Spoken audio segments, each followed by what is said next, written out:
जय हिंद स्टूडेंट्स। जैसा कि हम सभी जानते हैं जो सन से जो रेडिएशन आती है, जो ईएमआर आती है, वो शॉर्ट वेव के फॉर्म में आती है, जबकि जो अर्थ से वापस जाती है टेरेस्ट्रियल रेडिएशन वो लॉन्ग वेव में वापस जाती है।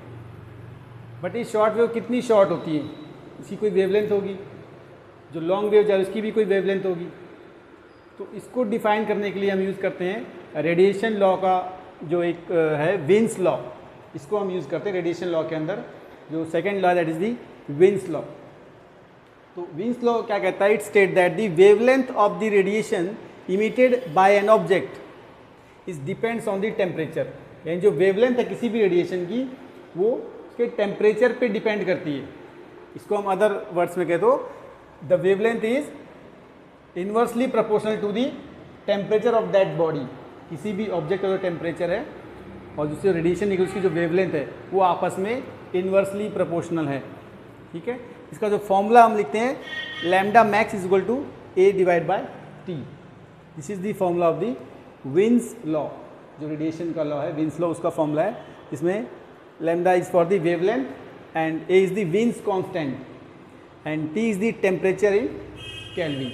तो इस फॉर्मूला को यूज़ करके हम लोग जो सन की शॉर्ट वेव है उसकी वेवलेंथ निकाल सकते हैं। इवन जो अर्थ की लॉन्ग वेव्स हैं उसकी भी हम वेवलेंथ निकाल सकते हैं।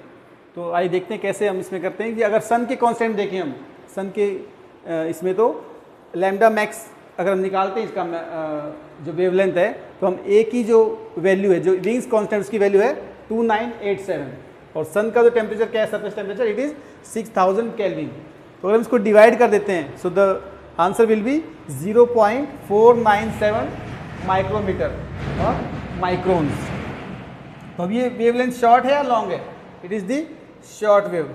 As we know the short wave का जो रेंज होता है 0.15 से 3.0 माइक्रोमीटर्स और माइक्रोन्स की जो रेंज है it come in the short wave.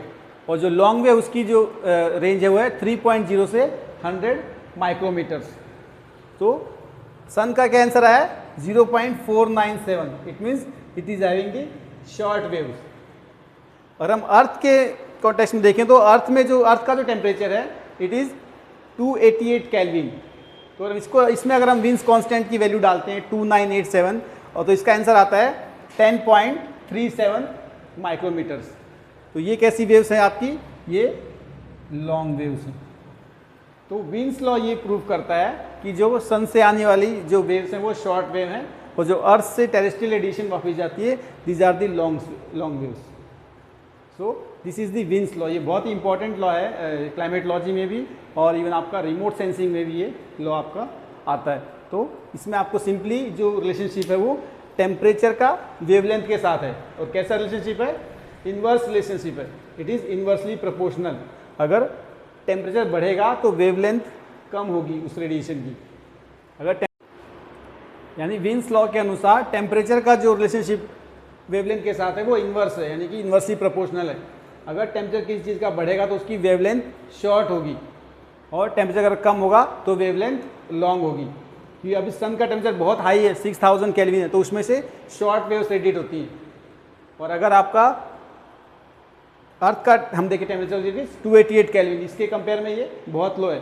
तो इसमें जो रेडिएशन जाती है वो लॉन्ग वेव रेडिएशन जाती है, क्योंकि टेम्परेचर का इन्वर्स रिलेशनशिप है वेवलेंथ के साथ।